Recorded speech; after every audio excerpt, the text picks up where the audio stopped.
Welcome to episode 164 of OTD, your daily dose of soccer history by 17 Laws Guy. It's April 13, 1314. London, public fields, a city already on edge. And one of the earliest clear football stories in England begins not with a match report and not with a trophy, and certainly not with a hero. It begins with a ban. On this day, King Edward II, acting through the Mayor of London, Nicholas Fanden, ordered football stopped in this city. The complaint was direct. There was a great uproar caused by the striking of large footballs in the public fields, from which many evils might arise. The punishment was imprisonment. That alone makes this day remarkable, because more than 500 years before the Football Association wrote down a modern code, football was already so visible, so noisy, and so troublesome that the authorities in London wanted the king himself involved. That raises the real question. What exactly was football in 1314? Because whatever it was not the game we mean today. There was no 11-a-side formation, no referees, no fixed pitch dimensions, no standard ball, no 90 minutes, no crossbars, no dressing room tactics, no league tables, no shared code binding the whole country together. What England had in 1314 was something older, rougher, more local, and much more chaotic. Folk football. Mob football, a game played in different ways in different places, usually with very few formal rules, and often with very many players. But how did we get here? The origins of football in England disappear into the fog long before anyone tried to regulate it. There are suggestive earlier references, but they must be handled carefully. A 9th century text associated with Nennius mentions boys playing at ball. Around 1174, William Fitzstephen described London's Shrovetide festivities and told of the youth of the city going out into the fields for a famous ball game, with students, craftsmen, and older spectators all involved. These clues matter. They show that communal ball play had deep roots. But they're still not quite the same thing as an unambiguous football record. That is why 1314 matters so much. By then, the wording is clear enough. Large footballs, public fields, uproar, disorder, a game already common enough that nobody felt the need to explain what it was. Everyone knew. And if everyone knew, then football had already been around for some time. So how was it played? In the broadest sense, the aim was simple. Move the ball to a target. But the target might be a gate, a bridge, a church, a boundary marker, a parish line, or some agreed point at the far end of a settlement. The number of players could be enormous. Not 11, not 22. Sometimes whole neighborhoods, villages, or parishes could become involved. The ball was not a sleek modern sphere. Later descriptions suggest an inflated bladder, often strengthened with leather, something that could be kicked but not always controlled neatly. And while kicking was central enough for the game to become football, that did not mean feet were the only thing involved. Players shoved, wrestled, charged, dragged, and surged. In some places sticks may have entered the picture too. The game could look less like organized sport and more like a moving mass of bodies trying to force a ball through space.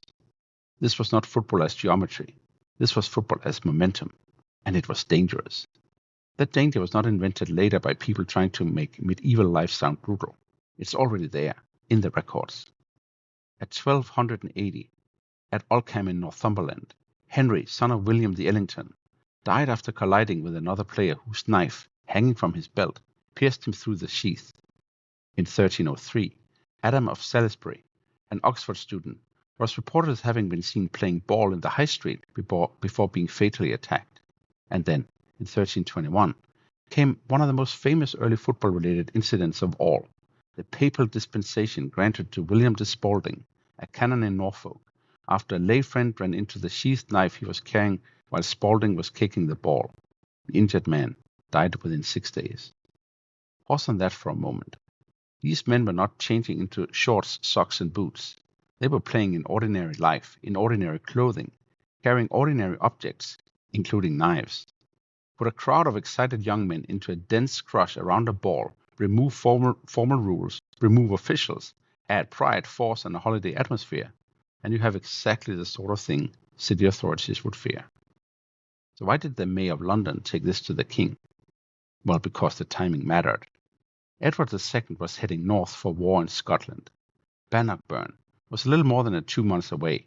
London was not just any town. It was the kingdom's commercial centre, political nerve point, and an urban space that needed to stay governable while the king was engaged in a major military campaign. The proclamation itself makes that connection. The peace had to be kept. The football became more than a game. It became a public order problem. That is one of the most revealing things about this whole episode. Medieval rulers didn't try to stop football because they had philosophical objections to the sport. They moved against it when it looked disorderly, dangerous, politically inconvenient, or socially disruptive. And football managed to be all of those things. So did the ban work? Well, of course it didn't. And the best proof is what happened afterward. If Edward II's order had settled the matter, football would not keep reappearing in proclamations, statutes, complaints, and moral criticism across the next 2 centuries. But it does, again and again. After 1314, the game remained a nuisance in London and Westminster. In 1365, under Edward III, football was explicitly banned alongside other idle games because men were supposed to be practicing archery instead. That tells us something important. The authorities were not just worried about broken heads and breaches of the peace. They were also worried that able-bodied men were wasting time that should be directed toward military usefulness. So if you ask why football kept getting banned, the answer is not simply that rulers disapproved of pleasure. The medieval state's objections were more practical than that. Football created uproar. Football produced injuries. Football could spill into violence. And football distracted men from archery, which the crown considered strategically useful. That is the core of it. And yet the game survived every time. London repeated measures against it. Later kings repeated them too. In 1409, the city was even concerned enough to forbid the levying of money for football. In 1414, there was another proclamation. Across the 15th century, football kept surfacing, not as something dead, but as something still very much alive.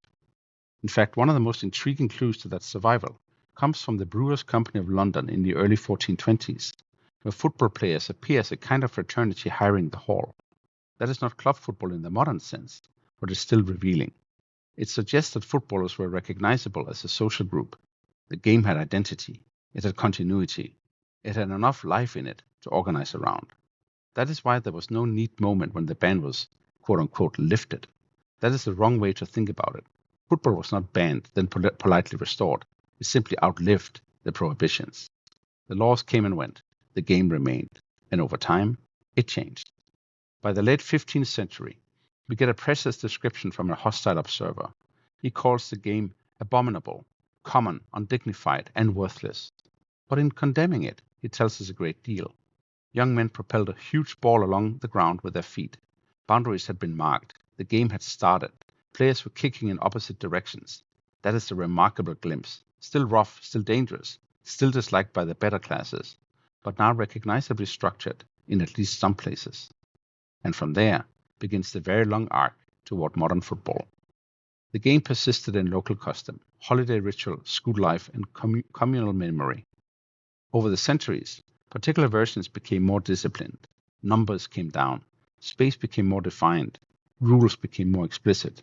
In schools and clubs, different codes emerged, and then, in the 19th century, somebody finally did what medieval England never tried seriously to do, not to ban football, but to standardize one version of it. That is the road to 1863. The mob became the team, the chaos became the code, the public uproar became the organized sport, but the emotion never left.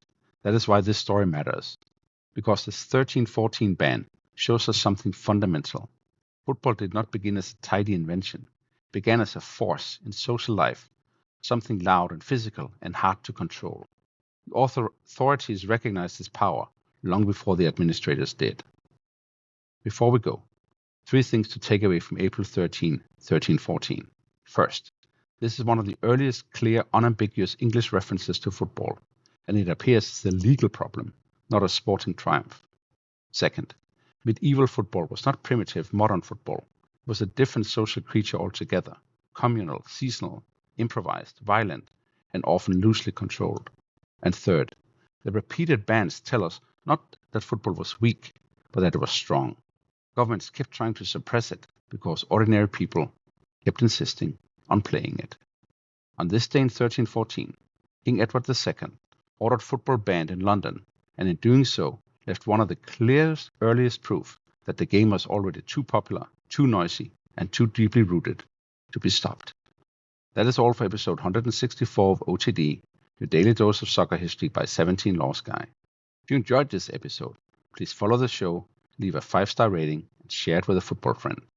Tomorrow, go to April 14, the year 1900, when Charles Williams became the first goalkeeper to score in the Football League. See you then.